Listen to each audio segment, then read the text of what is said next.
hedduu takka isin irraa bareetin jiraanii beekaa namoonni baay'een karaa WhatsApp karaa imootiin sibboo maal taate badde online irraa garam deemte baadiyaa deemte moo wallahi nama baay'eetu gaaffii kanneen gaafataa ture jechuudha karaa WhatsApp imoo waan garaagaraatiin.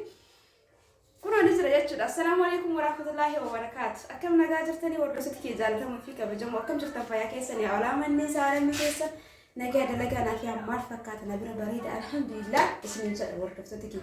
Isin birallee bareeda akka ta'e abdiin qaba. Asuun immoo warroonni keessaa nagaa fattan keessaa na barreessitan uffadhaa galatoomaa dhugaa qabdanii sirraa bareetin jira.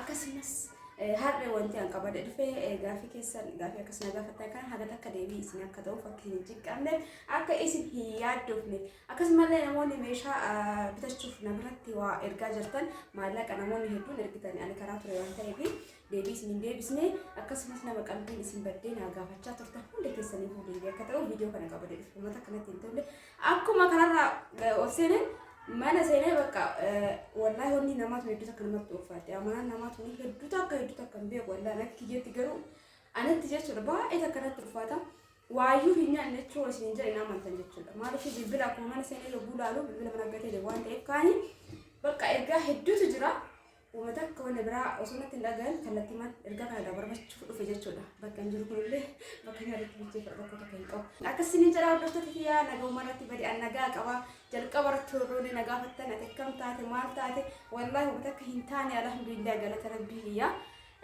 nagaa qaba jechuudha Oma akkanumaan bade malee warroonni akkas jettanii nagaa fattan hedduu kanaaf galatooma ulfaadha isin jaaladha isin kabaja isinin jalatti aansun wanti marti nagaa fayyaan dalagaan wanti martu bareeda wallahi jiruuf jireenis isin jedha egaa wanti ambadeef isinitti hima toti kiyammootu asumaan warroonni hanga amma channel kana faraata ta'ee jiraatan mallattoo subscribe santu qudhan maatii isin bootatanii na wajjin waan andalaw ilaala isinin jedha egaa walumaan kan hojjennu ta'a wajjumaan kan laallu ta'a haga dhumaatti nama waliin hordofaa waan takka yoo an balleesses yoo an dikkoo isi kanarraa badillee karatti na deebisa isinin jedha hordoftotii kanaafuu maatii ta'a kana ta'uuf dura mallattoo subscribe tuquudhaan eegas achumatti deebitanii ol ta'ee ture yoo kaayattan aadaa viidiyoo gadhiisuun bakka kam hoo jira isin bira gaa jechuudha kanaafuu maatii ta'a warroonni immoo jalqaba irraa maatii ta'uudhaan na hordofaa jirtan jalqaba gaafa takka jedhurraa warroonni subscribe gochuudhaan koomentii na barreessuudhaan kan gammaan waliin turan waggaa tokkoof hoo akkas ni jiran jechuudha kanaafuu hundi keessanuu galatooma ulfaadha isin jechuun barbaada hordoftoota kiyyaa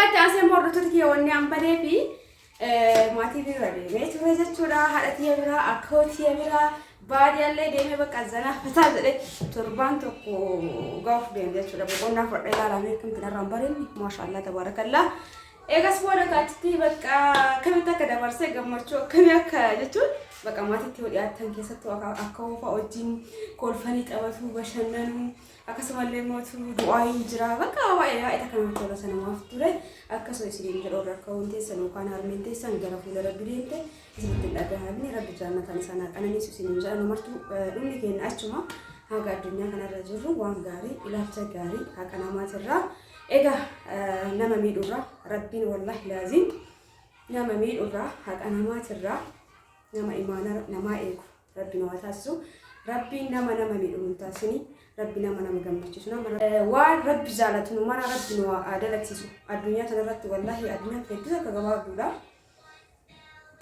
akkan isin jedha hordoftoota kiyyaa hundi keenyaa hundi keessanuu guyyaan nu asirraa deemnu hin beekamu jechuudha osoo akkanatti dalagu osoo akkanatti haasa'u asirraa deemuu mala jechuudha namni kamuu ni dalaga malee guyyaa deemu hin beeku kanaafuu waan qabnutti waan rabbi nu kennetti bultii ta'ee qabeenya ta'ee fayyaa ta'ee waan rabbiin nu kenne amiin jennee fudhannee isi keessatti akka rabbiin sanirraa nu fooyyessu du'aa godhachuutu barbaachisa jechuudha egaa akkana isin jedha hordoftoota kiyyaa hordoftoota kiyyaa rabbii numara kennaa jechuudha karaa ofii jaalatuu fi waan ofii jaalatu irratti rabbi nu waaqa jechuu dalagaa ofii barbaadu karaa ofii barbaadu irratti numara nu waaqa jechuu hundaaf akkasiin jedha horii maa badde jettan ofirta qaananne maatii bira dhaqee diqqoo baay'ee takka hojii hunda dhabsiisaa turanii beektanii guyyaa 3-4 akkas shaashaa jennee qaqqabannee bashannannee harmee bira akka hobirratti turre dhufnee jechuudha hordoftooti. Sanumaaf malee hin banne gara baay'ee qodee jira. Majallee yoo nooraan bilbila qabadhee hin deemne jechuudha. Egaa akkasii viidiyoo kana kan isin gadhiiseef waan biraatiif miti namoonni baay'ee yaaddoftanii keessaa waan nabatti barreessitanii. Akkasumallee namoonni maallaqa ergatanii maallaqni keessanillee nagaya jedhee isinitti hin himne sanuma saniif akka walii galaatitti viidiyoo kana gabaabduu qabadhee isin dhufa jechuudha akka isin yaaddofneef jira. Alhamdulillah fayyaadhaan wanta akka hin taane yaaddayna. Hundi keessan warroon nagaafatanii immoo ulfaadhaa galatoomaa obboleeyyan kiyyaa isin jaaladha isin kabaja rabbiif jechuudha. Tokkoon tokkoo keessan isin beeku garuu isin maraa isin jaaladha. Warroonni na hordoftan galatoomaa ulfaadhaa. Egaa isin rabbi nagaan isin haa galchuu rabbi yaada muraasa keessan guutuu rabbi isin haa ga'u isin jedha wanta isin yaadnee fi wanta isin yaaddan wanta isin niyyattan warra du'aa itti godhattan hundi isaatu rabbi walitti qabee yaada muraasa keessan isin haa guutu isin jedha hordoftoota kiyya wanti akka du'aa hin jirtu. Doa'i waa baay'ee bareedaadha. Doa'i isin godhe jechuudha. Waan kamuu caalaanii kuusa jaalladha doa'i. Kanaaf doa'i isin godha hunda keessaniyyuu galatoomaa ulfaadha isin jala viidiyoon kiyya kanarraa kanama fakkaata jechuudha. Uruun banne jechuumaa fi meeshaa keessan immoo isin bitee warri viidiyoo isin goone wallahi jidduu tana biizii ta'ee olii gadi jechuudha. Karaallee ture sanuma saniif viidiyoo inshaallah yoo rabbi jedhe isiniif gadhiisa. Obsaan eeggadhaa isin jala rakkoo takka hin qabu meeshaan keessan kataa waan ta'eef. Ormootu akka bitattan barbaadanillee inshaallah isiniif bitaa. Akkasitti akka hawwatan abbiin qaba. Egaa namoonni meeshaatu barbaadan irra deebi'ee akka yaadachiisatti lakkoofsi kiyya isinii kenna. Duwwaa 921 duwwaa 673 WhatsApp irratti yeroo jettan simboo argachuu dandeessan. Meeshaa bareedaa fi meeshaa mana keessaa isin barbaachisu kamuu haala bareedaa ta'ee fi meeshaa tokkoffaa ta'een isinii bitee isinii qajeelchamaatitti jechuudha. Kanaaf isin argachuu dandeettanii hordoftoota kiyya.